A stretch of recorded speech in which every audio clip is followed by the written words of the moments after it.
Tous, merci de nous rejoindre. Ce matin, nous sommes à J-1 de la célébration de la journée internationale consacrée aux personnes en situation de handicap. Donc, bien sûr, c'est l'occasion de pousser un peu plus loin la sensibilisation et de fédérer davantage les efforts en faveur de cette frange très fragile de la société. Nous en parlerons ce matin avec une invitée, en l'occurrence Madame Assid Farah. Elle est présidente de l'association Elias pour l'autisme et elle reviendra sur les acquisitions et l'évolution justement de la situation par rapport aux droits des handicapés. Voilà qui est dit par rapport à ce volet. Puis, tel que le faisait à l'instant notre générique, nous allons voyager à travers le pays. Tout d'abord, nous parlerons de l'Est du pays avec un invité, en l'occurrence le directeur de la biodiversité, représentant du ministère de l'Environnement et du cadre de vie. Il nous parlera ce matin d'un projet très important concernant le mont de l'Edoug qui vient d'être classé. Classé veut dire protégé quelque part. Et nous parlerons justement de toutes les mesures prises par le ministère et par toutes ces personnes qui défendent jalousement un patrimoine naturel dans un instant. Et puis, bien sûr, nous aurons le plaisir de parler encore de patrimoine avec Samira Hadjamar qui s'est intéressée à un musée au cœur d'Alger, le musée des Antiquités, musée national des Antiquités en l'occurrence, qui possède une très belle collection de broderies dont nous parlera Samira dans un instant. Et puis, bien sûr, on parlait de patrimoine naturel, notamment tout à l'heure. Et bien, nos parcs, nos sites naturels seront sur la planète Mars très prochainement à l'initiative du professeur Melikchi, donc éminent professeur exerçant à la NASA, qui a proposé justement de donner 3 noms issus d'Algérie à des pans de la planète Mars. Il s'agit en l'occurrence du parc national de Tassil Nadjer, les balcons du Roufi et le Durdura, le majestueux Durdura. Nous en parlerons à travers ce matin un reportage qui vraiment met en valeur les efforts du professeur Melikchi. Dans cette émission, nous reviendrons sur cet événement qui a marqué la semaine écoulée, qui continue en tout cas qui se poursuit jusqu'au 7 décembre prochain. Il s'agit du festival culturel international d'art contemporain, d'art pictural contemporain. À cet effet, nous avons l'honneur et le plaisir de recevoir 2 empreintes féminines, en l'occurrence Nourhouda Guimri. Elle a participé aux ateliers initiés à cet effet pour les jeunes créateurs au niveau de Dar Abdeltif. Et puis Mouna Benamani fait partie des invités d'honneur du festival. Elle viendra nous parler de son actualité également. Et puis nous terminons en beauté avec Amina Ziri qui, elle, nous parle de pans de notre patrimoine également à sa manière, avec son regard. Aujourd'hui, elle met l'accent sur le travail d'une experte en patrimoine. Merci encore une fois d'être avec nous, mesdames, messieurs. Tout de suite, sans déroger à notre tradition, un point météo. Il est signé Amel Lahribi.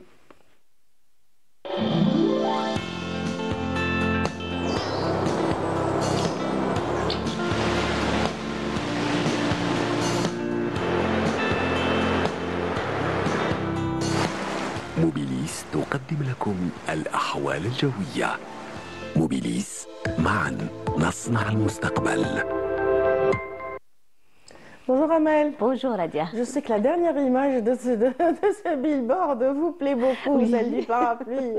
Exactement, oui. Et des gouttelettes qui sont autour. On les attend pour demain, Inch'Allah. Oui, Inch'Allah. Eh bien voilà, c'est bien. Oui. C'est bien, vos prières ont été exaucées. Oui, exactement. Excellent. Bon, parlons d'abord, avant d'arriver à demain, on va parler de la journée d'aujourd'hui. Prévision d'aujourd'hui, exact. Oui, absolument. Allons-y. Allez-y, s'il vous plaît, merci. Merci Radia. Bonjour à tous et bon réveil. Eh bien, aujourd'hui, excepté de la brume en ce début de matinée sur les régions centre, eh bien, le ciel deviendra partiellement voilé sur le centre, également l'ouest du pays. Par contre, à l'est, eh bien, on aura des passages nuageux qui sont parfois accompagnés de quelques pluies par endroits. La moitié sud sera aussi voilée vers l'extrême sud, le Sahara central, le Sahara oriental. Ailleurs, le ciel restera plutôt bien ensoleillé sur le sud-ouest, la Saoura, le Nord Sahara, les Oasis, le Hégard et le Tassili, avec toutefois des monts de sable du côté de Tindouf, tout au long des frontières algéro-maliennes, le Sahara central et vers Janet. Les températures, quant à elles, eh bien, seront plutôt agréables pour un mois de novembre. 14 degrés le minimum enregistré du côté d'Al-Bayad, 16 à Djelfa, 17 degrés à Sétif, 18 également Batna, 20 degrés à Tizi Ouzou, 21 à Alger, 19 Oran également Tiaret et Al-Naba, 21 degrés à Tlemcen, au sud 22 degrés Béchar, Gardaya, Biskra également Janet, 23 à Ilizi et Tamanrasset, 27 Tindouf, Adrar Salah et Timimoun, et enfin 28 à 30 degrés de Ingezem vers Bourj Bedjumortab. La mer aujourd'hui, eh bien, elle se montrera plutôt calme sur les côtes ouest et centre, peu agitée sur les côtes est. Des vents faibles sur les côtes ouest et centre, 10 à 20 km/h et les vents seront variables. Et 10 à 30 km/h sur les côtes est, les vents seront de secteur ouest et la mer sera peu agitée. Et on termine ce bulletin aujourd'hui avec l'éphéméride. Pour aujourd'hui, eh bien, le soleil se couchera vers 17h32. Et pour davantage d'informations, bien sûr, vous avez les sites de Météo Algérie, les 3 w.météo.dz. Voilà, je vous retrouve tout à l'heure, juste après le journal télévisé de midi. Et d'ici là, très très bonne matinée.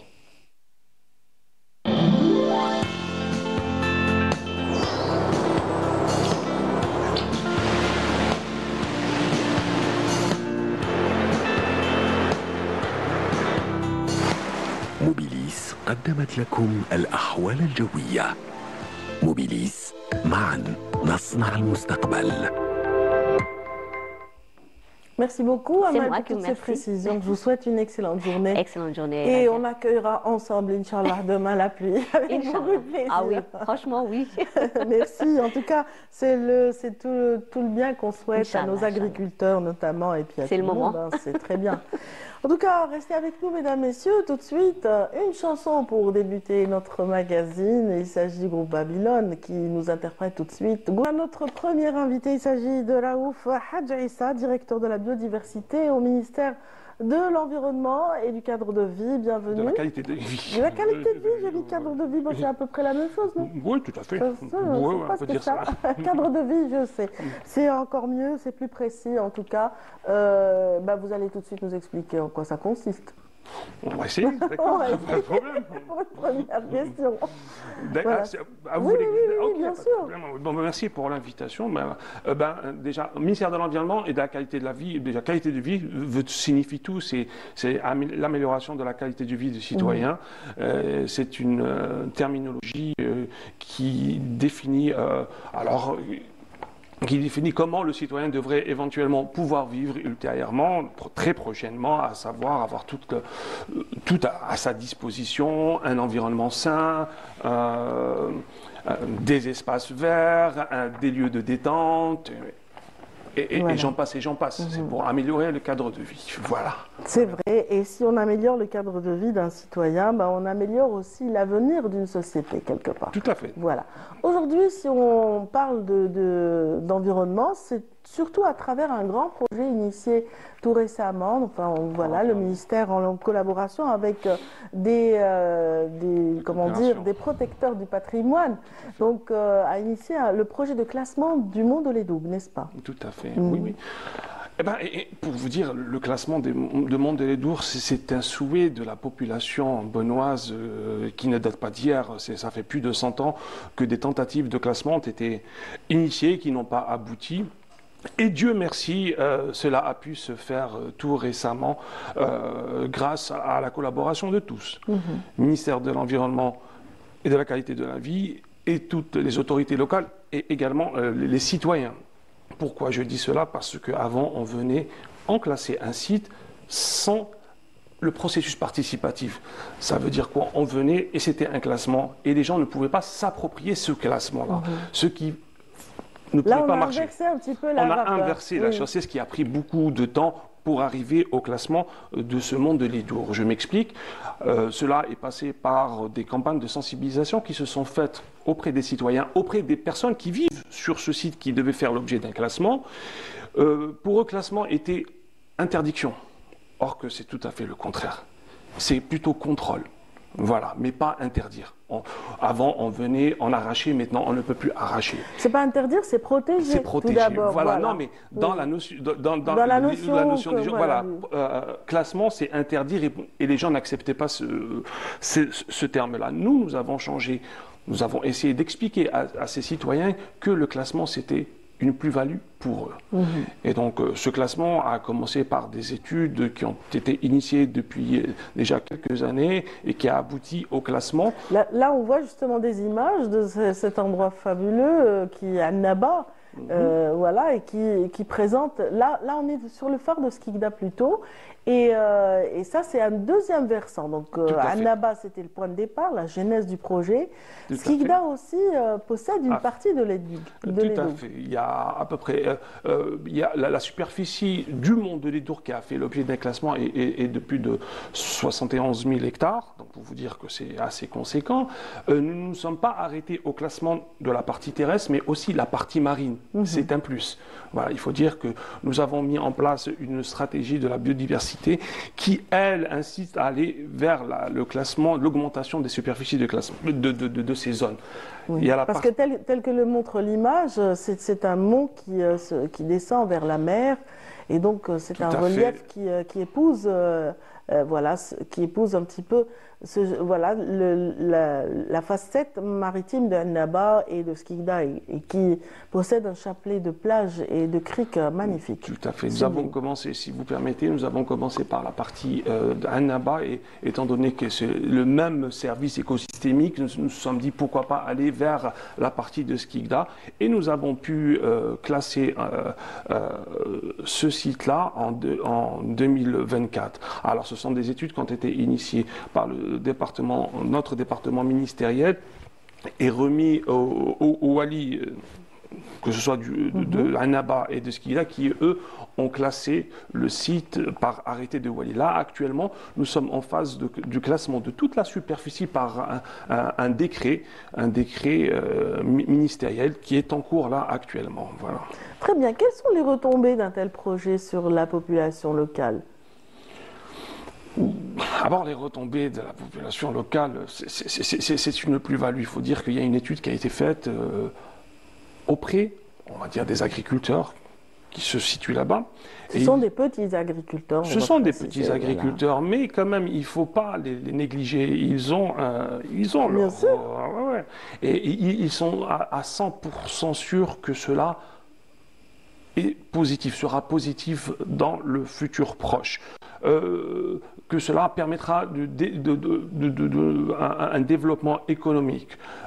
Ça améliorera, alors il y aura maintenant le développement du tourisme, de l'écotourisme, ça va devenir, ça a été classé en parc naturel, et ça va permettre le développement de l'écotourisme, chose qui ne se faisait pas, ou qui se faisait très timidement dans un passé, et là maintenant ça va aller vers, c'était une plus-value assez conséquente, voilà. Voilà, il y a nombre d'apiculteurs dans cette région parce que la forêt le permet. Il y a énormément d'espèces animales, végétales dans ce monde de l'Edour que les citoyens Annabi connaissent très bien. Hein, tout à fait. L'objet de ce classement, nous ne classons pas tous les sites. Le site est classé par sa composition faunistique et floristique. Il faut savoir que ce monde de l'Edour contient des espèces de faune qui sont endémiques.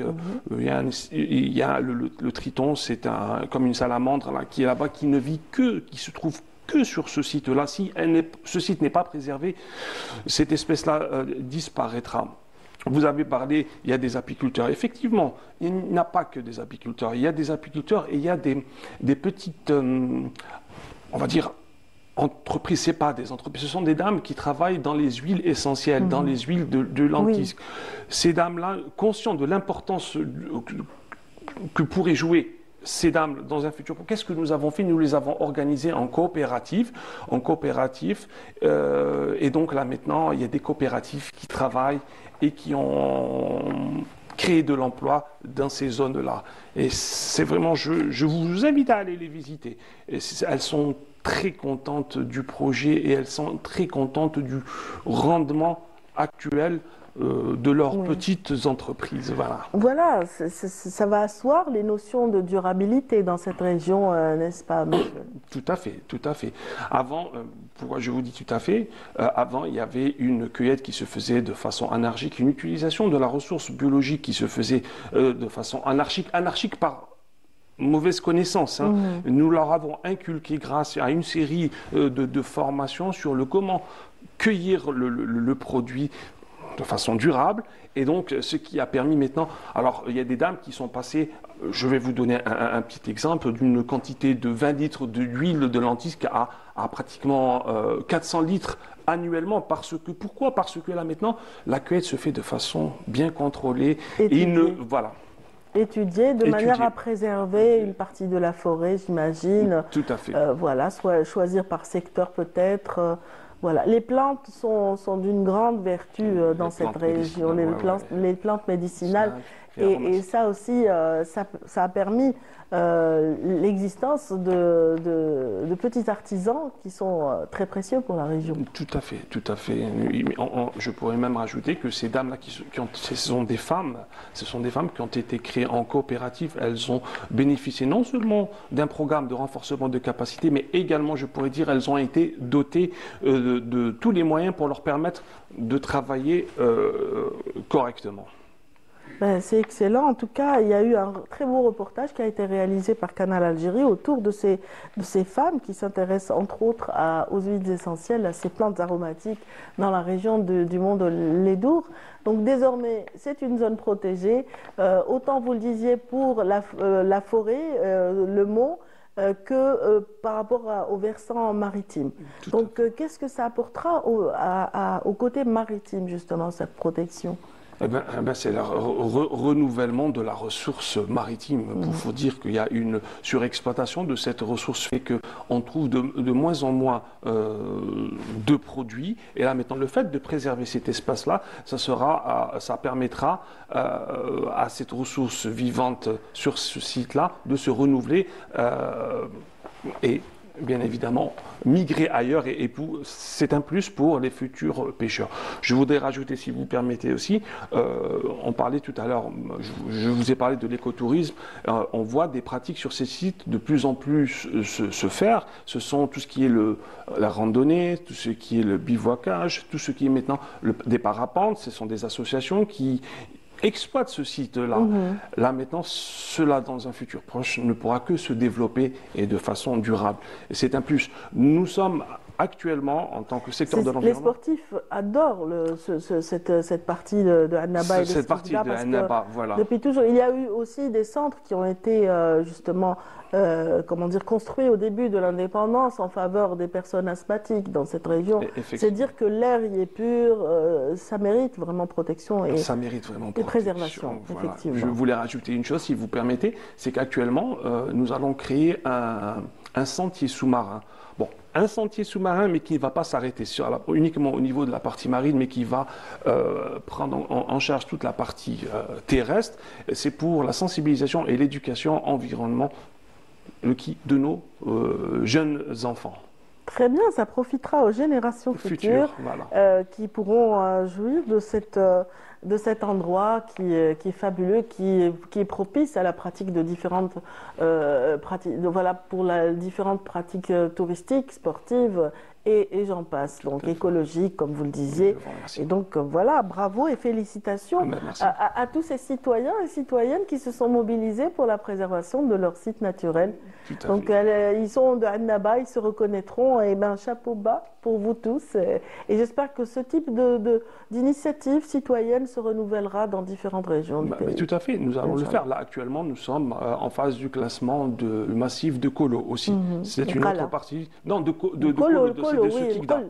Voilà, dans le rôle de Skikda, et d'autres sites sont en cours de classement. Très bien. Merci beaucoup, Monsieur Raouf Hadj Issa. Je rappelle que vous êtes directeur de la biodiversité au ministère de l'Environnement et de la qualité de la vie.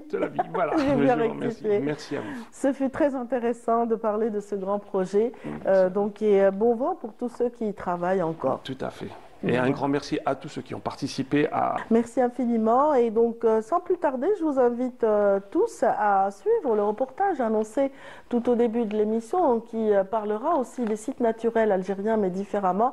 Cette fois-ci, à travers la présence de noms typiquement de chez nous sur la planète Mars. C'est à l'initiative du professeur Melikchi qu'on va écouter justement au micro de notre collègue du service de rédaction. nationaux du Tassili Najer, du Djurdjura et du Goufi, célèbres pour leurs paysages et leur biodiversité unique, ont été intégrés à la nouvelle cartographie de la région martienne de Jazero, une initiative proposée par l'éminent physicien Nordin Melikchi. Ces parcs nationaux emblématiques du pays résonnent désormais au-delà de notre planète. Autour de Jazero, elle est analysée par des géophysiciens de la NASA, etc. Et les scientifiques divisent, si vous voulez, cette région-là en plusieurs cadrans. Donc, une fois que cela est fait, on demande aux scientifiques qui font partie de la mission de proposer des noms pour toutes ces régions-là, pour ces petites régions de Jazero. Et donc, moi, pour Jazero, donc j'avais proposé que les noms de ces 3 parcs nationaux, donc Djurdjura, Tassili Najer et Roufi, sont précieux. Ils représentent l'Algérie, ils font partie de nos racines, ils font partie de l'Algérie éternelle, de son histoire, que ces noms-là soient donnés à certaines régions. Cette distinction historique et universelle met en lumière la valeur inestimable des trésors naturels algériens, désormais immortalisés au-delà des frontières terrestres. Je voudrais vous dire que je suis vraiment heureux d'avoir pu faire ça, mais ce qui est important, c'est le message qui est inclus, la préservation de nos parcs nationaux, et aussi, j'espère que ça pourra inspirer des jeunes Algériennes et Algériennes à faire de leur mieux dans le domaine qui les passionne, que ce soit les sciences, les arts ou autre chose, et qu'ils croient en eux pour réussir.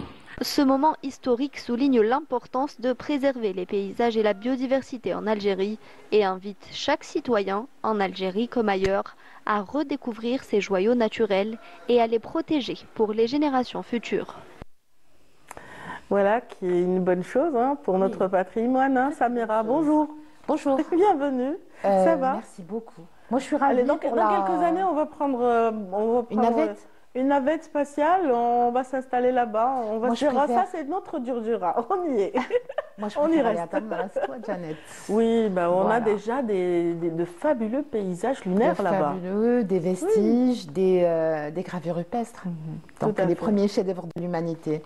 Et c'est vrai que quand on est là-bas, ça ressemble à Mars ou à... Oui, il y a des paysages à Tindouf qui sont vraiment de l'ordre du lunaire. Oui. On pourrait filmer facilement, tourner un film avec des aliens et facilement très faire croire qu'on est sur la Lune. Il y a même un lézard qui ressemble à un animal de la préhistoire. Oui. Son nom. Absolument. Allez, on va oublier donc les paysages lunaires pour revenir à des choses un peu plus près du corps. Des vêtements, des accessoires, des tentures aussi. Oui, des accessoires pour le bain, qu'on appelait le benira. C'est un grand coup de foudre pour les collections de broderie du Musée national des antiquités et des arts islamiques. Il est au Télimni. C'est le tout premier musée. C'est au cœur d'Alger qu'on trouve ce musée. Il y a plusieurs musées comme ça dans ce quartier et c'est très bien de faire la visite de l'un puis de l'autre. C'est le boulevard des Arts. Voyage à travers l'ethnographie. C'est le boulevard des Arts, l'école des Beaux-Arts n'est pas très loin. Il y a le parc de Galan, il y a le parc de la Liberté, il y a le parc Morian, Tiferiti. Très jolis endroits. Il y a le musée de l'enfant qui se trouve dans... Ça y est, je fais la description du quartier. En réalité, on revient au musée des antiquités et des arts islamiques. Donc, c'est l'un des premiers musées en Algérie. Donc, il a été ouvert au 19e siècle et tous les objets qui avaient été retrouvés à l'époque ont été mis dans ce musée. Au départ, il appartenait au gouvernement de l'époque et ensuite il est passé sous les mains de l'autorité locale, c'est-à-dire c'était la mairie. Voilà. Et donc au cours de ce changement de statut, il y a eu beaucoup de pertes notamment celle des broderies, parce qu'à l'époque, tout ce qui intéressait, c'était les objets archéologiques, c'était les pièces de monnaie, c'était tout ce genre de... Oui, d'ailleurs, il y a une très belle collection de numismatique Exactement. dans ce musée. De toutes les époques, de toutes les dynasties jusqu'à 1830, voilà. Et donc, il y a aussi, donc, au premier étage, effectivement, et au deuxième étage, il y a donc ces objets qui, au musée des arts islamiques, hein, donc dans le bâtiment qui est consacré, il y a un parcours, il y a une chronologie historique à travers des objets. Il y a le minbar de la mosquée d'Alger, il y a les zellij de la Qal'a d'Ibn Ahmed, et il y a aussi des bijoux, même les accessoires pour le khol, et il y a le vêtement, le textile. Il y a par exemple les rlilettes, une espèce de gilet que l'on portait à l'époque, pas spécialement les femmes, hein, même les hommes en portaient. Il y a des dentelles, il y a... Là, c'est une belle dentelle qui est préservée par un autre musée, celui des arts et traditions populaires, grâce à un groupe de femmes qui veillent à préserver cet art d'un grand raffinement. Exactement. J'avais oublié de rajouter que tout ce qui avait été trouvé, donc par exemple pour les broderies, ça a été justement dirigé vers les ATP, le musée des arts traditionnels, et celui du Télémni, le musée des arts islamiques. Donc il y a une partie, il y a aussi une partie au musée du Bardo qui dispose d'un laboratoire de restauration pour les tenues traditionnelles, entre autres. Hein. Voilà. Donc, ce que je voulais dire, c'est que ces collections sont très jolies. Il y en a plusieurs. Il faut aller au musée des Antiquités, mais aussi aux Arts islamiques, qui est le bâtiment juste à l'entrée. Et découvrir cet art qui est un élément, j'ai envie de dire, documentaire, historique, chronologique, qui raconte beaucoup de choses. Il raconte aussi l'instant des hommes et des femmes, parce qu'il n'y avait pas que des femmes qui brodaient, hein. Donc d'Alger pour la soie. Il y avait de la maroquinerie, il y avait aussi, voilà, puisque les chaussures aussi étaient brodées. Donc les selles pour les chevaux, etc. Il y en a, justement, elles sont exposées. Il y a à peu près toutes les étoffes, même les rideaux. Les rideaux étaient d'une portières, d'une beauté extraordinaire. Oui, extraordinaire, parce que aussi, alors juste pour rappeler que les femmes et les hommes qui reprenaient ces motifs que l'on retrouve au musée des Antiquités s'inspirent de la plus haute antiquité. Si c'était une rose, eh ben, tout ça, ils le savent, peut-être qu'ils ne le savaient pas. En tout cas, c'est des motifs qui ont traversé les siècles, j'ai envie de dire les millénaires. On sait que la grenade qu'on retrouve parfois sur le vêtement en Algérie représente la prospérité et la richesse. C'est un signe punique, hein. Donc, enfin un symbole punique. À l'époque, les gens y croyaient, et ils croyaient aussi que c'était un fruit sacré, et un fruit qu'on retrouvait dans l'au-delà, en l'occurrence plus tard au paradis. Voilà. On sait que... certaines broderies sont aussi en couleurs. Donc on a l'intervention de plusieurs couleurs, le bleu notamment, le rouge, le blanc. Par rapport au tissu, c'est-à-dire la prédominance, le rouge est très... Là, on voit des rlilettes dont vous parlez tout à l'heure. Exactement. Un mélange de dorure et de verre c'est très fin, c'est minutieux comme travail. Oui, juste pour dire que, par exemple, la rose était l'attribut de la déesse Vénus. Les fleurons rappellent la beauté éphémère et la fragilité de l'existence. Donc tout ça...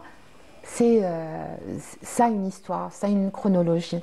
Et on sait que les gens au XVIe siècle, à partir, et même avant d'ailleurs, grâce à la littérature de voyage. Si on peut montrer ça aussi tout à l'heure, c'est un guide qui est donné par le musée des Antiquités. Il reprend en fait une visite. Alors, je ne sais pas, c'est quelle caméra qui pourrait éventuellement nous le montrer? Ça, Visitor Guide. Ah bah ça c'est un ouvrage du musée. Oui, c'est le guide visiteur. Et en fait, ce qui est intéressant avec ce guide, on peut l'acheter, on peut aussi le récupérer. On nous le donne parfois à Battle, comme il a été le cas pour moi. C'est bien, et tant mieux. Par hasard, hein, ils ne savaient pas que j'étais journaliste. Cadeau. Et voilà, cadeau. Et en fait, il y a découvrir objet par objet, salle par salle. Et un peu l'histoire en anglais et en arabe. Il y a donc... ce que je disais, c'est que ces objets particulièrement les broderies, sont reprises dans la littérature de voyage, sont reprises par des historiens qui sont passés au XVIe siècle, par Thomas Shaw, qui décrit comment les gens étaient habillés, comment ils s'habillaient pour aller en fête, les étoffes, l'or. Yadi Aido, Diego, qui décrit aussi que les femmes portaient à peu près l'équivalent, donc 60 ou 50 livres de fil d'or, exactement. Et je crois que c'est pour une livre, c'est 0,45 kg, pour dire c'était énorme. Ça décrit surtout un statut social, un rang Absolument, social. une certaine opulence, exactement. une certaine richesse. Voilà, donc de la tradition. Tout ça. Et le goût des Algériens pour la broderie qui était utilisée même pour la bnira, le tissu qu'on mettait par exemple pour aller au hammam, que les femmes utilisent. Tous les accessoires de bain d'ailleurs, c'est resté un bel héritage, hein, on continue de perpétuer. Oui. Et dans toutes les régions d'Algérie, on a par exemple à Constantine, on a la gondora. Habits traditionnels, et on retrouve aussi les mêmes, le même ornement, le même décorum, la même. Je ne sais pas ce que c'est ça. Ça, c'est le tambourin sur lequel justement étaient exécutées les broderies anciennes. Donc les femmes utilisaient du velours, utilisaient du brocart. C'est selon le statut social de la personne, bien sûr. Elles utilisaient à moindre coût, parfois l'étoffe n'était pas importante, mais le travail qu'on et puis c'était une industrie très florissante, 16-17 jusqu'au 18e, très florissante, qui a disparu après la colonisation, bien sûr. Bien sûr, les femmes étaient très manuelles à l'époque, tout le monde contribuait à... Les femmes et les hommes, il y avait les brodeurs aussi. Hommes aussi, bien sûr. Voilà. On a eu aussi des influences d'abord méditerranéennes, et ensuite à la chute de Grenade, on a les Maurices qui sont arrivés avec leur savoir-faire, mais sinon... Regardez-moi ça, si c'est pas joli. Voilà. Un très joli rideau. Oui. Rideau, portière, voilà. Donc on a un travail qui a été fait par Madame Serrault. Elle a fait un travail, c'est paru c'est sa contribution dans le livre Patrimoine d'Algérie, qui est paru récemment. Et elle est revenue sur les collections des broderies du Musée national des antiquités et des arts islamiques. Elle a remonté le temps et elle a raconté le périple en fait des broderies, de ces broderies qui, alhamdoulilah, aujourd'hui persistent. Hein. C'est-à-dire nous tenons à nos traditions, nous tenons c'est-à-dire à ces techniques parce qu'elles sont toujours d'actualité. Et d'ailleurs, Ken Mejboud, le Ftoul, pardon, voilà, le Ftla, et c'est toujours les femmes. Et Chibika qu'on voyait tout à l'heure, tout ça, ce sont des métiers qui sont préservés dans les musées, le musée du Bey de Constantine, plutôt le palais du Bey de Constantine, et puis le musée des arts et traditions populaires qui organise régulièrement des ateliers avec des artisanes à la dextérité avérée et acquise de mère en fille. Je veux dire que même dans l'extrême sud, même dans le Sahara, les tissages. Il y avait le tissage, et il y avait aussi, on brode les tenues, donc que ce soit pour les hommes, le bazan, ou pour les femmes, le tissirnest, donc ce qu'on a communément le melhfa. Mais le tissirnest aussi, parfois, il a quelques... En tout cas, il est tissé et quelques broderies. Brodé également, donc... Voilà. Mais tout ça pour dire que la plupart des motifs utilisés instinctivement remontent à la plus haute antiquité. C'est un savoir-faire qui est vraiment très ancien, donc des puniques jusqu'à aujourd'hui, et qu'il est repris, grâce à Dieu, jusqu'à aujourd'hui. Voilà. Merci beaucoup, Samira. Oui. Allez un excellent voyage à travers la broderie du musée des antiquités, Musée national des antiquités d'Alger, comme vous le disiez, qui se trouve au Télémli, donc au cœur de la capitale algéroise. Qui est ouvert tous les jours, sauf le dimanche, comme tous les musées d'Algérie. Merci infiniment pour cette précision. Restez avec nous, mesdames, messieurs. Est-ce que tu es sportive? Dis-moi, Samira. Pas du tout. Je marche. Oui. Voilà, on va découvrir des amoureux de tennis tout de suite. C'est grâce à Samia Bouharour, tout à fait. Samia Bouharour s'est déplacée à Burj Al Kifen pour rencontrer tous ces passionnés de raquettes et de balles de tennis. Donc tout de suite, on voit son compte rendu et on revient avec d'autres invités.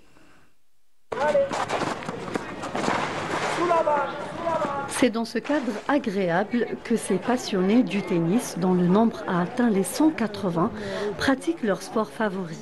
Petits, ados, adultes, tous fréquentent ce club à Burj Al Kifan tous les week-ends pour fuir le stress de la vie quotidienne. J'aime le tennis avec mes copains. Kiki, le ballon des râteaux, la crête. Le tennis pour moi c'est le meilleur sport. Ça m'aide beaucoup pour évacuer le stress. C'est quelque chose qu'on attend en fin de semaine vu qu'il y a trop de charges. Ça permet de dégager en fin de semaine. C'est un bon moment on relâche ce stress-là. Oui, en fait, j'étais très surprise de savoir que c'était gratuit parce que j'en ai fait petite et je sais que le tennis c'est quelque chose qui demande un budget. Sachant que je l'ai fait, du coup j'étais surprise qu'il y avait un club qui offrait ses cours gratuitement et avec de très bons coachs. Alors c'est vraiment un bon truc, je trouve. Tennis pour tous, un slogan que les fondateurs ont choisi pour donner la chance à tous de jouer au tennis, vu que ce sport a toujours été une activité d'élite. Grâce aux efforts de Chebour Tamim et tous les autres tennisman d'Alger, ce sport est devenu accessible à un grand nombre de personnes et à titre gratuit.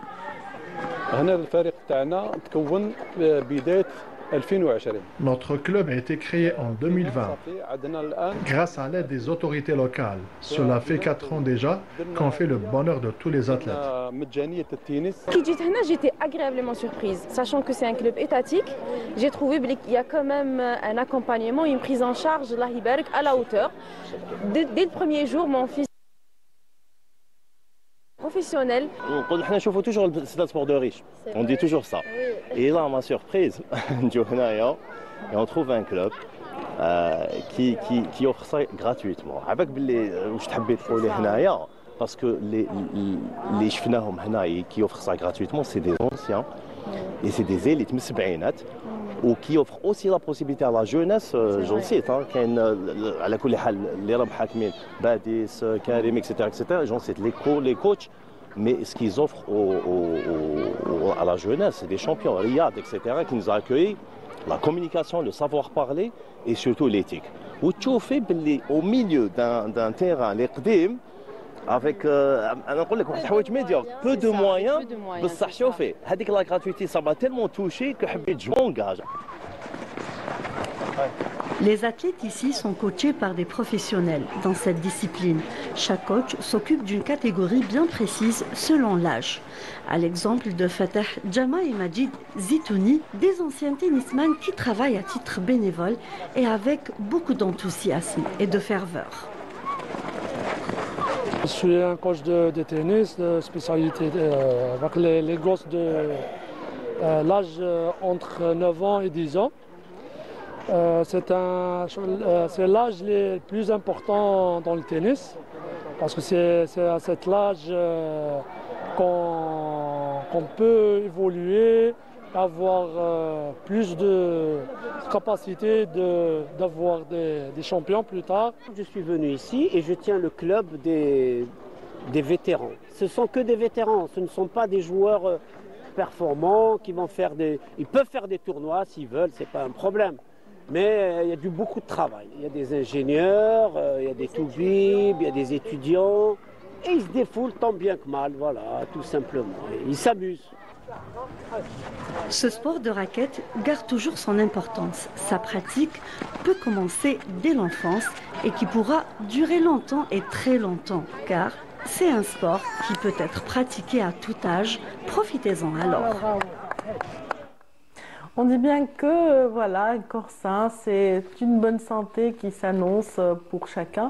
Donc voilà, le sport peut garantir cela, mais aussi bien sûr l'accompagnement, différents paramètres qui peuvent contribuer au bien-être de l'être humain. En tout cas, on va parler de l'être humain, on va parler de ceux qui sont fragilisés par le handicap, notamment puisque nous sommes à J-1 de la journée internationale consacrée à la sensibilisation aux handicaps.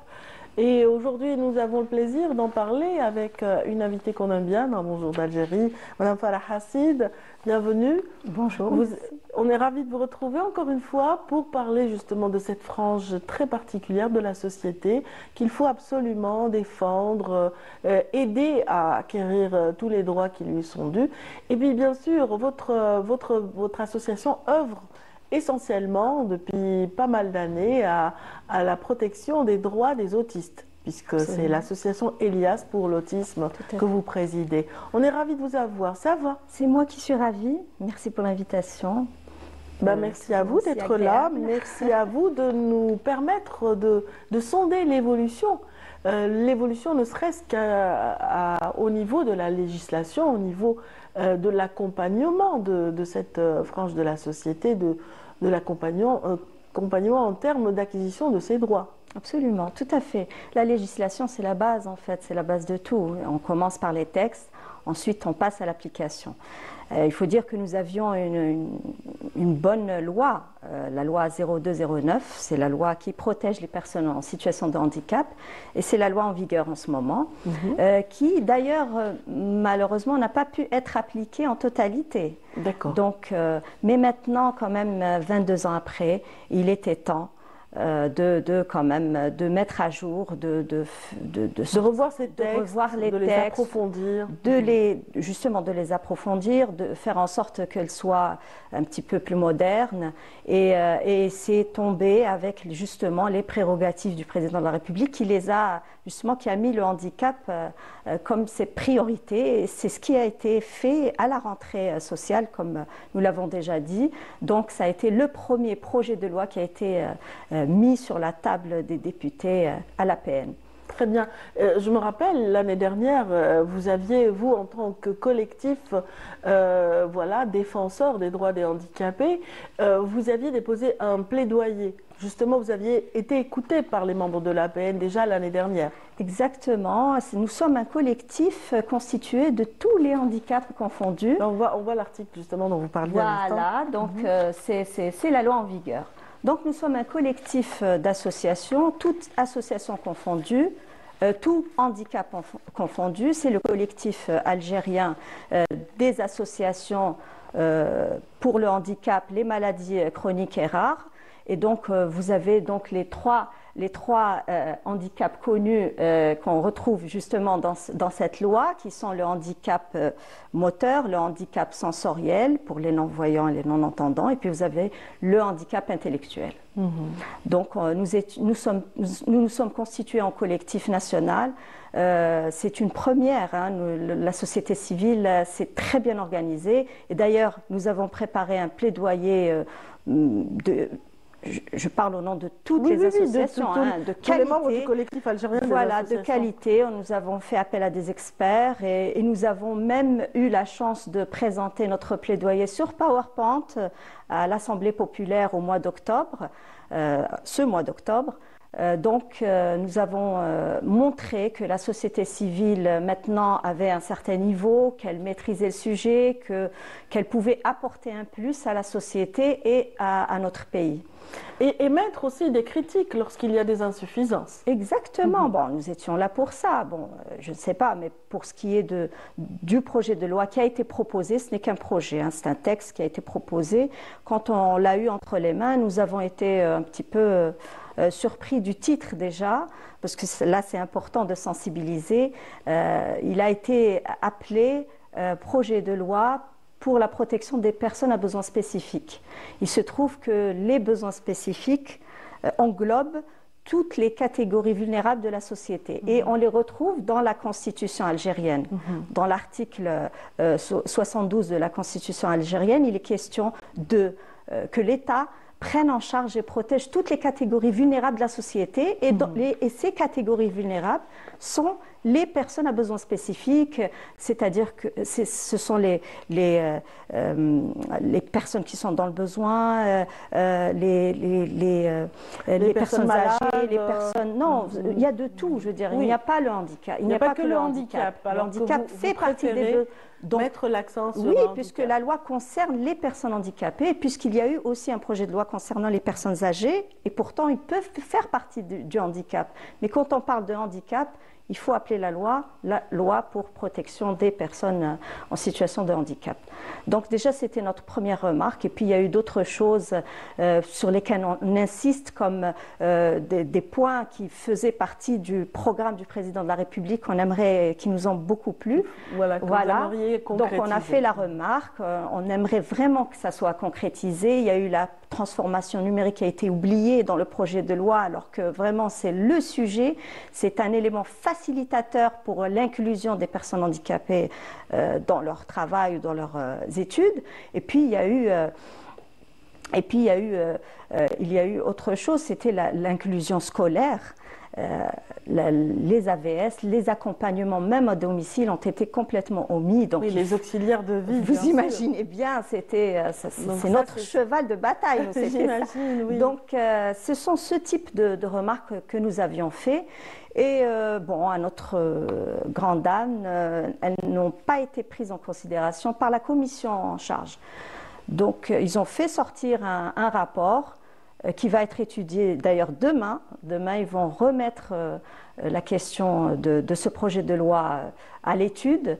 Il va être proposé d'ailleurs à la nouvelle ministre à qui nous souhaitons la bienvenue et nous souhaitons bonne chance à celle qui est partie. Le docteur Mouloudji en l'occurrence. Absolument, absolument. Donc, bon, elle n'est pas, je pense qu'elle va être un petit peu informée du sujet et nous espérons qu'elle prennent vraiment en compte les remarques qui ont été faites par la société civile, parce que nous y sommes 24 heures sur 24, nous y travaillons, et même le plaidoyer que nous avions préparé avec les experts, c'était des jours et des nuits, des soirées à taper les textes, à revoir, à comparer.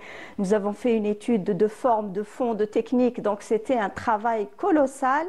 Avec une organisation, nous avons prouvé d'ailleurs à l'Assemblée populaire algérienne que la société civile maintenant pouvait vraiment apporter un plus. Très bien, donc est-ce que ça augure de beaux jours par rapport à l'évolution de la situation de des handicapés chez nous? Nous l'espérons, en tout cas nous on est là et c'est une effervescence, c'est une dynamique, c'est une dynamique qui est positive, qui est très positive, dont nous sommes très fiers, on peut nous enorgueillir par rapport à beaucoup de pays dans le monde, donc c'est quelque chose de bien. Il y a une effervescence, il y a un mouvement, il y a un dialogue, et c'était ça qui nous manquait avant.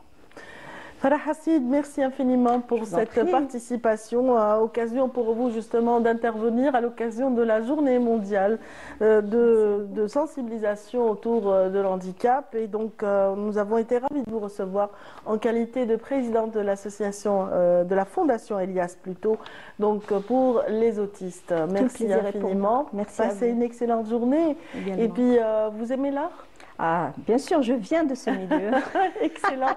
Vous êtes au courant qu'il y a un beau festival donc, qui vient de faire son comeback, son retour, le festival donc, culturel international d'art pictural contemporain d'Alger. Et ça nous intéresse aussi, donc nous allons être présents, Inch'Allah. L'exposition justement internationale abritée par le Palais de la Culture se poursuit jusqu'au 7 décembre prochain. Donc au coup d'envoi de cette manifestation grandiose, Félie Elchir, notre reporter, était présente et elle nous livre ce compte rendu. C'est une occasion de célébrer la diversité artistique. Le Festival international d'art contemporain a ouvert ses portes, offrant ainsi une plateforme unique où l'art et la diversité culturelle se rencontrent, avec la Palestine comme invité d'honneur. Ce grand événement est considéré comme une étape majeure dans les efforts constants de l'Algérie pour soutenir les artistes et réaffirmer son engagement envers des causes nobles comme celle de la Palestine. 39 pays venus des 4 coins du globe participent à ce 8e festival d'art contemporain. Ils sont là pour la Palestine et ça c'est un message universel. On a programmé plusieurs activités artistiques. Cette manifestation culturelle donne l'occasion de découvrir le travail remarquable des exposants. Les œuvres présentées se distinguent par leur intensité, riche en couleurs et en symboles, captivant les regards, rappelant que l'art est universel. Je suis très heureux de participer pour la première fois à ce festival en Algérie. J'ai eu l'opportunité de rencontrer des artistes exceptionnels et d'échanger avec eux. Je tiens à remercier l'Algérie pour tous les efforts déployés. Un magnifique tapis de prière venu tout droit du Koweït a suscité l'admiration des visiteurs. Alliant finesse et symbolisme, il raconte une histoire de foi, de culture et de savoir-faire ancestral.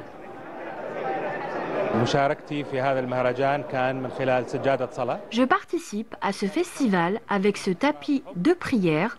Pour moi, l'art est un moyen puissant de transmettre des idées et de donner notre avis sur le monde qui nous entoure. Cette rencontre, vraiment, elle est très intéressante par rapport au contact humain et entre artistes. Et on espère bien de la continuation de ce genre d'événements. Le temps d'une semaine, cette exposition offre un véritable espace de rencontre et d'inspiration pour les artistes du monde entier.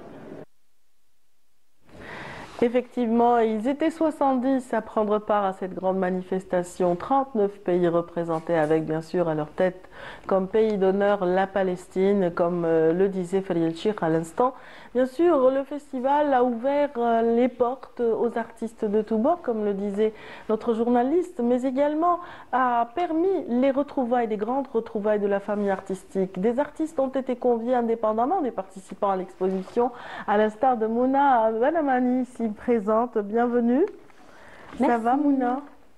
Ça va très Beaucoup bien. de stress avec le trafic routier. Oui, mais... j'avoue, chers auditeurs, chers téléspectateurs, sachez qu'on revient de loin, mais on a réussi. Bravo, vous avez réussi l'exploit d'arriver quand même à temps pour l'émission, autant que nous, le Houda, Khadija Gouimeli ici présente. Donc le festival, c'est aussi une occasion pour permettre à des graines d'artistes d'éclore. Et donc vous avez fait partie de ce lot d'artistes sélectionnés par la commission du festival pour prendre part à une résidence artistique au niveau de Darwa Abdeltaif, n'est-ce pas? Oui, tout à fait. On était une sélection de 11. Il y avait 2 absents, du coup on s'est retrouvés à 9. On était entre filles et garçons. C'était une expérience très enrichissante, à vrai dire. Très enrichissante. Surtout étant la plus jeune du lot, franchement c'était quelque chose qui m'a ouvert les yeux. Et j'étais très ravie de prendre part de cette résidence parce que franchement j'ai pu découvrir des gens, j'ai pu découvrir des mentalités, des manières à penser, surtout les discours. Les échanges avec les autres artistes, c'était très enrichissant et c'était très intéressant de voir comment les autres, surtout on venait des 4 coins d'Algérie, pardon. Du coup, c'était très intéressant de voir comment on fonctionnait et comment genre, ils interprétaient les choses différemment. Il y avait pas mal de débats entre nous. Chacun son regard, chacun ses origines. Chacun ses origines, mais on se retrouvait tous ensemble autour de cette ambition artistique de créer. C'était ça. Créé avec une thématique un petit peu imposée par le festival, l'héritage. Qui était pour un nouvel héritage, tout à fait. Du coup, on essayait, c'était intéressant de voir comment chacun interprétait cet héritage à sa façon, à sa guise.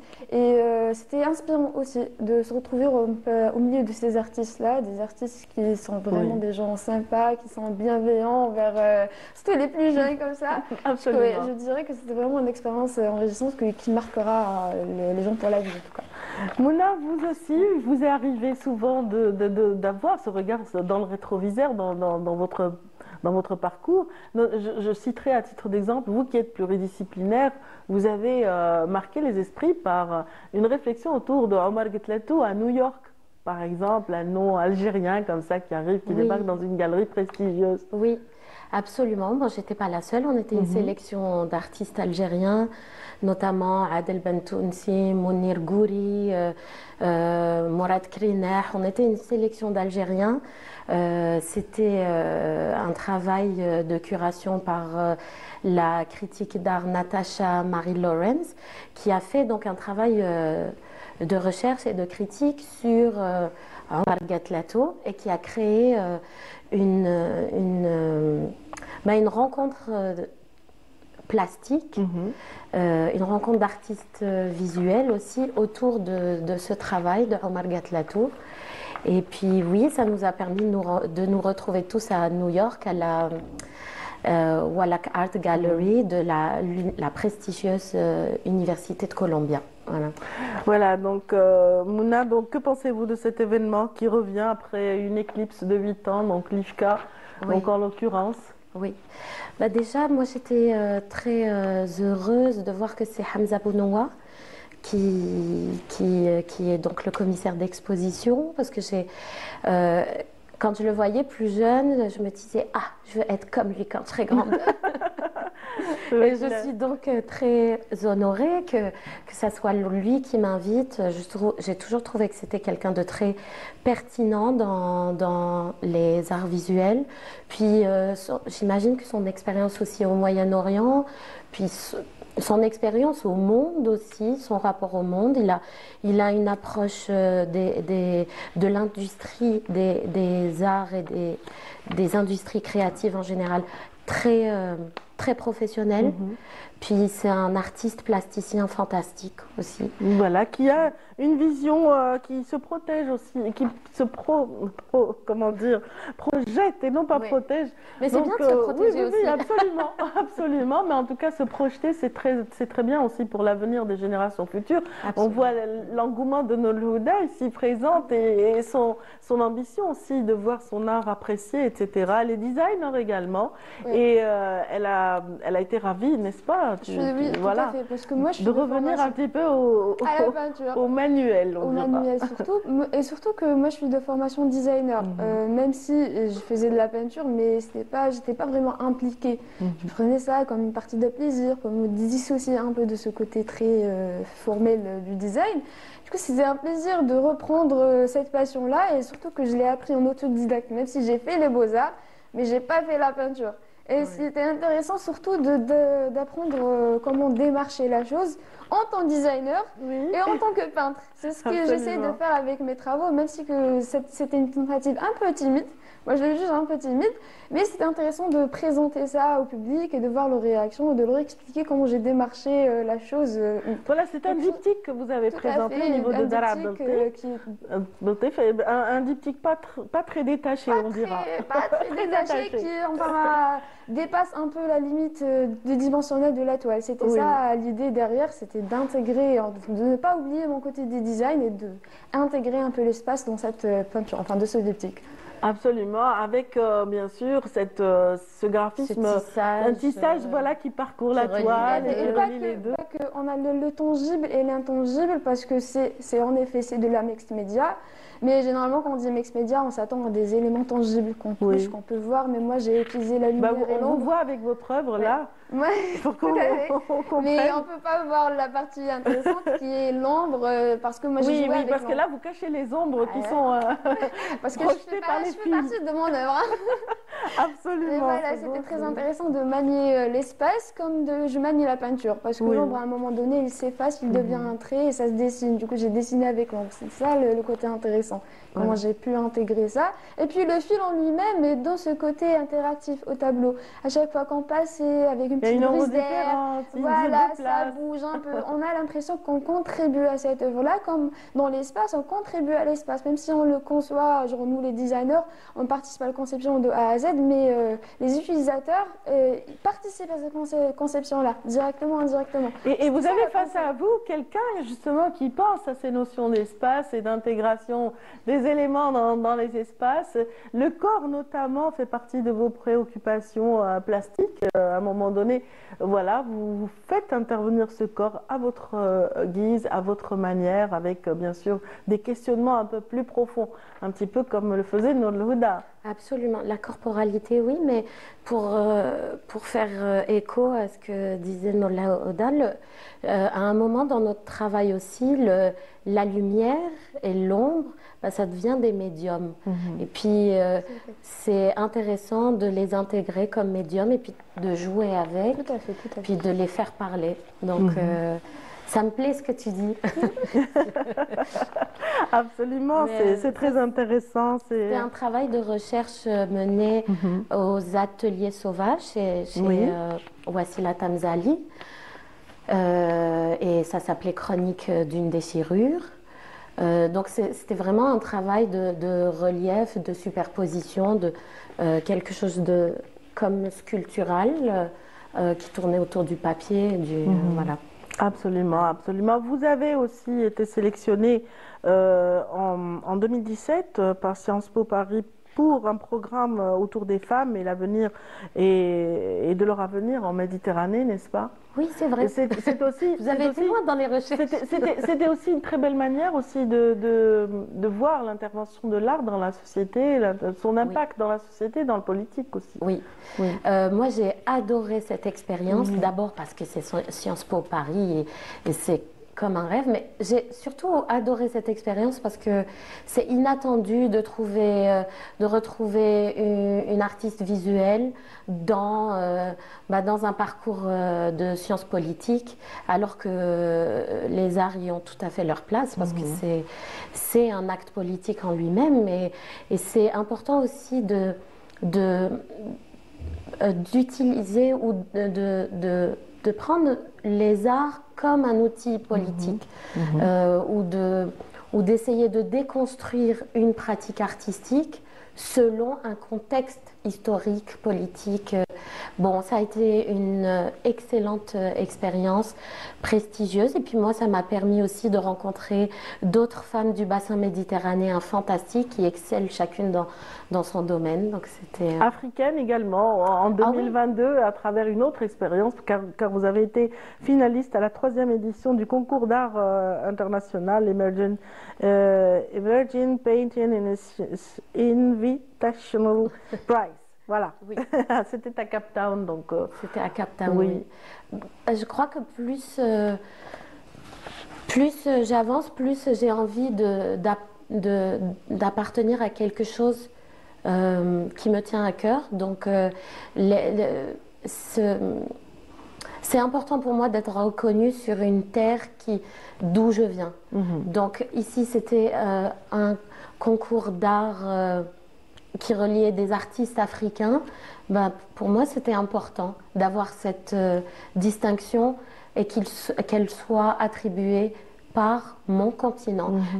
J'avais comme besoin d'être reconnue chez moi, parce que au fil de mon parcours, j'ai beaucoup été sur d'autres pays et j'ai eu du mal à être comme validée ou en Algérie ou en Afrique, et j'en avais besoin, voilà. Très bien. Et c'est un des prix qui m'a le plus rendue heureuse. Heureuse, j'imagine. Alors j'imagine aussi votre joie de retrouver tous vos semblables à cette occasion du Festival international d'art pictural contemporain. Donc Alger est aujourd'hui cette plaque tournante qui invite les artistes, pas seulement étrangers, mais aussi algériens, à venir, à s'exprimer, mais aussi à prendre part à un événement bien de chez nous. On en parlait avec les copains, donc les artistes algériens. Oui, parce que le festival a convié quand même 15 artistes établis à l'étranger. La diaspora, oui. La diaspora, absolument. pour leur permettre d'être présents à cet événement très important pour l'art chez nous. Pour nous, c'était très important. C'était un moment d'émotion pour nous. D'abord, de voir la qualité de l'événement. Puis la qualité des artistes sélectionnés, des œuvres exposées, la qualité des résidents et des artistes en résidence d'art qu'on a été visités à Dar Abdel Taif. Puis pour nous, c'est un moment de reconnaissance énorme que nous fait l'Algérie, de nous appeler, de pas nous oublier aussi. Ça, c'est très touchant. Ouais. Et moi qui viens en plus de Montréal. Vous étiez au Canada quand on vous a convoqué. Et puis aussi, c'est bon de retrouver Alger, simplement. Le soleil, et puis tous nos amis. Oui, parce qu'au Canada, maintenant, il y a une neige qui est déjà bien installée. Ouais. Donc, je suis bien heureuse d'être là, croyez-moi. Mais vraiment, de nous retrouver comme ça entre artistes. Et puis, il y a certains artistes algériens de la diaspora que moi, je n'ai jamais eu l'occasion de rencontrer. Et ça a été le cas cette fois-ci, comme Tariq Mesli. C'est un honneur pour moi d'être en conférence avec lui sur une table ronde. C'est vraiment un moment d'honneur pour moi. Tariq Mesli qui maintenant à Munich et qui me disait justement, qui m'avouait il y a quelques jours que le soleil d'Alger lui manquait beaucoup. Bah oui, voilà. la lumière. Alors justement, tous ces artistes dont on vient de parler, Nour Houda, vous ont rendu visite lors d'un vernissage consacré à l'exposition de Dar Abdeltif qui a englobé tous ces résidents qui ont confronté leur regard. C'était comment vous avez vécu ce moment, cette rencontre avec tous ces artistes confirmés algériens et étrangers qui sont venus vous rendre visite et hommage lors de ce vernissage? De point de vue, genre de mon point de vue, c'était vraiment l'occasion pour m'affirmer. Comme je vous disais, la peinture, c'est pas vraiment mon domaine. En design, j'ai déjà établi un nom, ça va. J'ai commencé à me faire un petit nom comme ça, à me faire connaître évidemment parce que j'ai participé à la Biennale du design. Mais en peinture, j'étais pas vraiment Houda l'artiste. J'étais vraiment juste une simple beaux-artiste qui faisait de la peinture. Une grande artiste, on dira. Voilà. Dans quelques temps, on entendra peut-être parler de vous. Peut-être, on la verra dans quelques expositions, mais ça dépassait pas cette notion-là. Du coup, pour cet événement-là et surtout ce vernissage-là, ça présentait quelque chose d'énorme. C'était vraiment l'ouverture, la porte pour moi pour entrer ce domaine-là, pour que de Du coup, c'était vraiment un honneur de rencontrer les gens et surtout de voir les artistes comment ils interprétaient mon travail et surtout le petit choc qu'ils avaient, les petits chocs qu'ils avaient quand ils me voyaient, quand je me présentais comme l'artiste de 23 ans, comme l'artiste de ces œuvres-là, parce qu'ils me disaient tous que c'est des œuvres un peu masculines, à l'air masculin, et moi ça me réjouissait en vrai parce que j'aime bien cette contradiction. J'aime bien qu'on ne s'attend pas à ce que je fais. Parce que c'est très intéressant d'échanger avec eux, de voir les points de vue, de voir les avis, surtout les critiques aussi. Parce que vous avez le trac, le cœur serré comme certains de vos amis? Non, ça va. Moi, j'adore le public et je vis de ça. Du coup, c'était pas vraiment quelque chose de bizarre pour moi, surtout que j'aime bien échanger.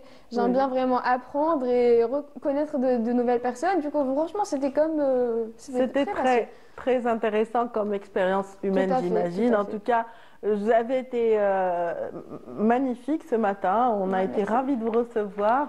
Deux empreintes féminines de deux générations différentes, regroupées par le Festival international culturel d'art contemporain d'Alger. Donc voilà, on lui souhaite toute la pérennité. Pour remercier Hamza Bounoua, puis Halal Zoubir, et puis l'Algérie aussi, de redonner une place d'or à la culture et aux arts, parce que je crois que c'est une porte, une fenêtre importante sur le monde. C'est bien. Merci infiniment pour ces mots bien Merci pour l'invitation. Ça fait un plaisir partagé, mesdames. Alors tout de suite, une autre dame à la voix cristalline va suivre. Il s'agit de Lamia Lamara dans cette belle interprétation avant de retrouver Amina Zeri et ses invités dans son espace.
Naziri, donc elle va nous parler de beauté, de poésie et tant d'autres belles choses, des traditions aussi, Amina. J'ai aimé le karako de Lamia Itama. Il est pas mal. Il est extraordinaire. Il est pas mal.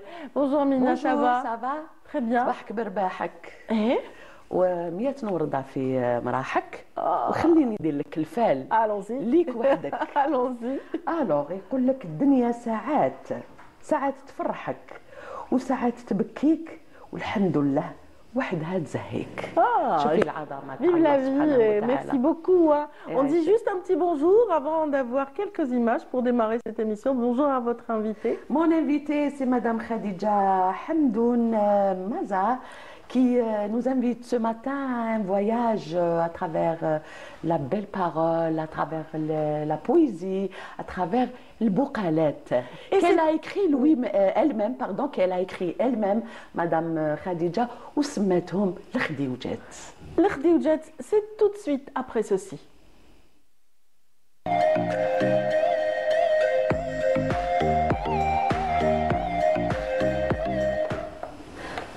Bonjour à tous nos amis qui nous suivent en ce moment. Avec un énorme plaisir que je salue et j'accueille aussi notre chère invitée, Madame Khadija Hamdoun. Bonjour, ça va? Bonjour. Vous allez bien? Merci. Marhaba bik. C'est Radia Boulmaali, notre animatrice star à Bonjour d'Algérie. Merci pour l'aimable invitation. Je suis ravie d'être parmi vous. Merci. J'espère qu'il sera demain pour les téléspectateurs. Tout le plaisir est pour nous. Donc, Madame Khadija, je rends hommage à notre dialecte algérien, le plus beau dialecte. Est-ce que tu sais, Radia, que notre dialecte algérien a été classé plusieurs fois dans plusieurs pays comme le meilleur dialecte au monde? L'hja ta'na al-jazairiya. Ça fait plaisir. Et ça nous fait plaisir. Oui, en plus, notre dialecte est beaucoup plus épuré, contrairement aux idées préconçues. Il est beaucoup plus proche de la langue arabe. يقول لك يقول لك اللهجة الجزائرية أقرب إلى العامية تاعنا، أقرب إلى الفصحى تاعنا. Donc on est fiers. وهذا هو c'est ça le but de cet espace, c'est de promouvoir les bases تاعنا, la tenue traditionnelle, l'art culinaire, l'artisanat et même notre dialecte. On est fiers bien sûr d'utiliser ce dialecte partout, n'est-ce pas, notre invité? Ben oui, mes khadioujat sont faits avec le dialecte algérien. Voilà. Comme je dis toujours, je le fais dans la langue algérienne. algérienne. Donc وانا ماذا بيا حتى هاد الفنانين، هاد الشخصيات المعروفه كي يروحوا يعرضوهم دون دي بلاتو que ce soit au monde arabe ولا ailleurs، نهضروا لهجتنا، لازم نروجوا لها اليوم، نسبا لازم. وكي تشوفي باللي رانا مقصرين ولا نقوموا بالواجب ولا لا راكم تقوموا بالواجب. انتم الدور تاعكم سي فوتر رول اوسي.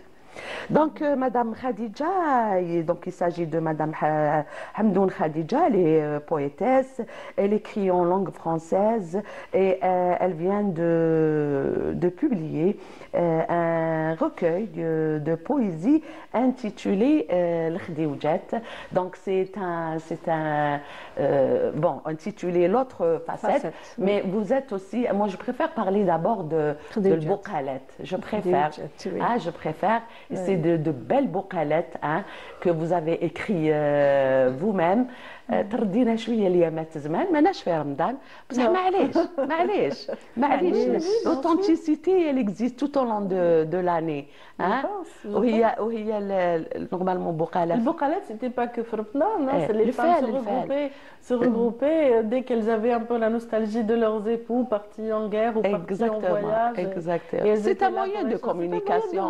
De récupérer leur morale. كان بكري كلش فال. Récupérer le moral. Allez-y. Oui, donc voilà.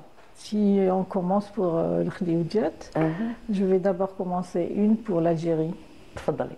Et après, on rentrera dans le... Alors, khadioujat, c'est par rapport à son nom, c'est Khadija. Donc, quand on dit Khadija, on dit aussi l'Arem, on dit Titma, on dit Al-Batoul, Zahira. C'est noms qu'on a aimés, c'est des noms de nos grands-mères. Et malheureusement, on a commencé à perdre ces noms. اليوم راح نتفكروهم avec notre invitée خديجة n'est-ce pas? D'accord. تفضلي. نقول بسم الله بديت وعلى النبي صليت وهذا الخديوجة ليكم هديت وللجزائر هديت. يا الجزائر يا الجزائر يا بنت الرملة والسحاير خليتيني هامل مهموم وعقلي داير. زينك خلالي ليلي مخلط مع نهاري وخلى عقلي فاير. ما تهيش عليا وانا في حبك ساير. يا بنت الأصول أعطيني جوابك وما تخليني حاير. يعطيك الصحة. وانا نعطيك واحدة أخرى. نعطيك واحدة شابة تاع زمان. D'ailleurs que je dédie à notre amie Faiza Wadi qui aime beaucoup البقالات. نقول لها علاش يا لاله تخمام رحمة الله واسعة وكبيرة. لو كان جات بالكلام نتحدثوا ونعطوك التدبيرة. بصح كل شيء بالمكتوب ويعيا الخير يبان وتزول عليك الهموم والحيرة. ليك تانيك هذه ليك تانيك علينا كامل علينا انا الاولى اللي ديت. دونك باش بيسكو في لا بروموسيون ان اوتر دياليكت. زمان كان الفال نقول لك كل حاجه يربطوها بالفال. ينوضوا الصباح تقول لك فاليه في الفال ندهيه الفال. ومن بعد تسمع الا سمعت حاجه نقولوا باغ اكزومبل واحد قال صباح الخير يقول لك هاي لك سمع فالك مليح. ولا سمعت طياره تقول لك راني مسافره ولا سمعت لو تخان ولا سا ديبون سو كون اونتون. سي سا سي افون يلو فوزي هذا تاع الصباح اللي يتفالوا به. سينو كانوا يديروا surtout les jeunes filles elles aimaient bien ça. donc في الليل كي تسكت كاع الحاله يطلبوا هذا الفال. يقول لك فاليه في الفاليه مفتاح سبع قفال جيب لي فاليه منين جات تسمعي الفال تاعك. donc tout ce qu'il y a donc s'il y a un petit bruit de train, disons, et on va dire, tiens, elle va peut-être partir loin, s'il y a un you comme ça, elle va se marier. ولا نشيها يقول لك يا لطيف يا لطيف هاو فالك ماشي يقول لك عندك العديان. كانوا حاجات حاجات تبانك ماشي ما عندهاش أهمية كبيرة بصح تقولي يعطوك ليسبوار. باغ اكزومبل واحد العاده راديه كي واحد يروح الصباح نو غرومير باغ اكزومبل ترمي عليه الماء. تقول لك اون كابيلي يقولوا امان د الامان. فهمتي الماء الامان. دونك باش تفول لك بالخير. مدام moi je le fais toujours quand je reçois mes invités, surtout s'ils habitent un petit peu loin. Quand ils prennent la voiture pour partir, je jette un petit disons un petit bol comme ça d'eau derrière eux. وتاع الامان كيما تقولي الماء امان. فوالا. كومون إلي فونو ليدي باغ اكزومبل باش تكتبي بقالات خديوجات سميتيهم عليك؟ Moi j'ai toujours aimé écrire. Comme je ne sais pas écrire en arabe, je n'ai pas eu de base. Je n'ai pas étudié l'arabe. J'ai étudié en français. J'ai étudié en français. J'étais dans une école de mission française, donc j'ai étudié en français. D'accord. Et après, j'aime beaucoup la langue arabe. C'est ce qui vous a poussé à apprendre l'arabe à travers... Apprendre l'arabe, là, j'ai pas bien appris. Je n'ai pas les bases et je ne pense pas que je vais les avoir à mon âge. Mais j'essaye d'écrire en langue algérienne qui est aussi belle que la langue arabe classique. Et qui coule dans les veines. Qui coule dans les veines. Voilà, qu'on adore. Et c'est comme ça que j'ai commencé à écrire. J'ai eu des idées. C'est une inspiration. Hein. Oui. Une inspiration. Donc j'écris. Ça ne veut pas dire que j'écris tout le temps. S'il y a des gens qui me disent fais-moi un petit poème pour moi personnellement. Mais si j'ai pas l'inspiration, je ne peux pas écrire. Qu'est-ce qui vous inspire? Beaucoup de choses. Moi, j'écris dans tous les... je sais pas, la mer m'inspire, la vie de tous les jours m'inspire. Il y a beaucoup de choses qui m'inspirent. Donc, la maman, la femme. J'ai des poèmes sur la femme. C'est pas parce que je suis une femme, mais la femme... je pense, hein, c'est mon opinion personnelle, c'est la chose la plus tendre qu'il y a dans la vie. Et vous avez écrit aussi dans ce livre les ambitions de la femme, ses rêves, ses douleurs. Hein? Voilà, oui. Et puis j'ai écrit dans un autre sens. Par exemple, j'ai écrit pour les... Mais c'est une histoire vraie pour les non-voyants.